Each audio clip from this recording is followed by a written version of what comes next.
Welcome to today's practical planning tip by ParkBridge Wealth Management. My name is Jonathan Shenkman. I'm the President and Chief Investment Officer of the firm.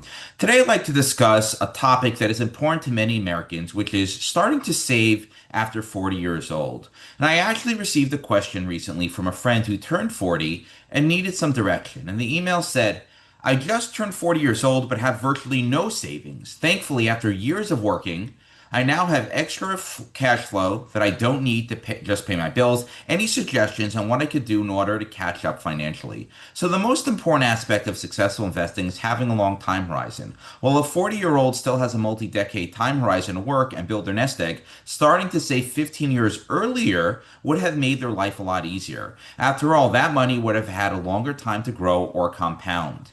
But here are some things that someone with a financially late start can do to make up for lost time. One, maintain a high savings rate. While I can't give you an exact number that you should save every year without knowing more information for each person, it's obviously different. I like to recommend shooting for at least 20% of your income.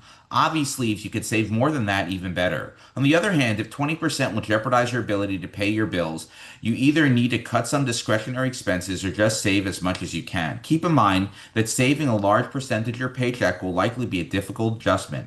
That's normal and healthy. You have a lot of ground to make up. Two, invest aggressively. You don't have the luxury of sitting in CDs, money market accounts, and short duration bonds. They give the illusion of being safe, but are actually losing buying power with inflation. You need to invest in assets that will meaningfully outperform inflation in order to experience growth within your portfolio. This doesn't mean you should invest in exciting deals or opportunities promoted by friends or acquaintances that promise mid-teen returns. It means getting sufficient exposure to the stock market to outpace inflation. This way, you can invest aggressively without taking excessive risk. The third is max out your tax advantage accounts. Your funds will grow faster in accounts that with tax benefits if there's no tax drag on your investments. This may include a corporate retirement account at work, such as a 401k or 403b. If you have your own business, it may include setting up a SEP IRA, solo 401k, or just contributing to an IRA. There are also Roth and traditional options depending on where you want to be where and when you want to be taxed. It's worth speaking to your financial advisor to get the most appropriate plan in place to tax efficiently save and grow your funds. Number four is to work longer. As I'm fond of telling my clients, working longer has numerous benefits. It keeps folks socially engaged, mentally sharp, and provides structure to one's day. Financially, the benefits are even clearer. It allows you to delay withdrawing from your nest egg, gives you more time to save, and a longer time for your savings to grow. Additionally, working for longer may allow you to delay taking Social Security. Social Security typically offers a higher payout for those who wait up until age 70 to begin receiving their benefits. The ability to work longer in some capacity is the closest thing you'll get to a silver bullet to solve the financial stress of having a smaller nest egg. Number five is to downsize sooner. This suggestion may not be possible and will certainly be unpopular, but it is sensible consideration for many. A home is not a good returning investment, even though it may be a good lifestyle decision.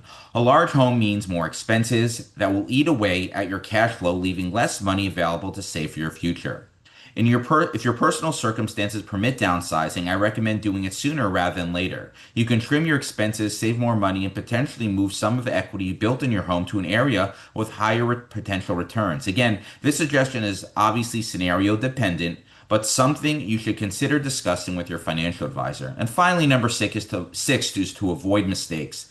Many people in their 20s and 30s have the luxury of dabbling in various get-rich-quick schemes and other nourish kite that won't work out. Sadly, the days of losing money on crypto, real estate deals in Texas, hard money lending, and alternative investments are over for you. That's for younger folks who can afford to lose their shirt and still have more time to make it up. You should skip that speculative phase on your investing journey and go directly to the keeping things simple and boring stage. Ultimately, many investors realize that the key to successful investing is not to shoot for the highest returns, rather it's to avoid these big mistakes. A slow and steady approach will help minimize the chance of big losses and keep you on a path towards financial success. The bottom line here is this: there's no sense in dwelling on past mistakes or missed opportunities. It's important to focus on what you could do today to change the trajectory of your financial life. While incorporating new habits is never easy, with proper dedication and consistency, it can lead to great results regardless how late you start. The key is to start today. And with that, I hope you found this practical planning tip helpful. Until next time, stay prudent, practical, and don't forget to plan ahead.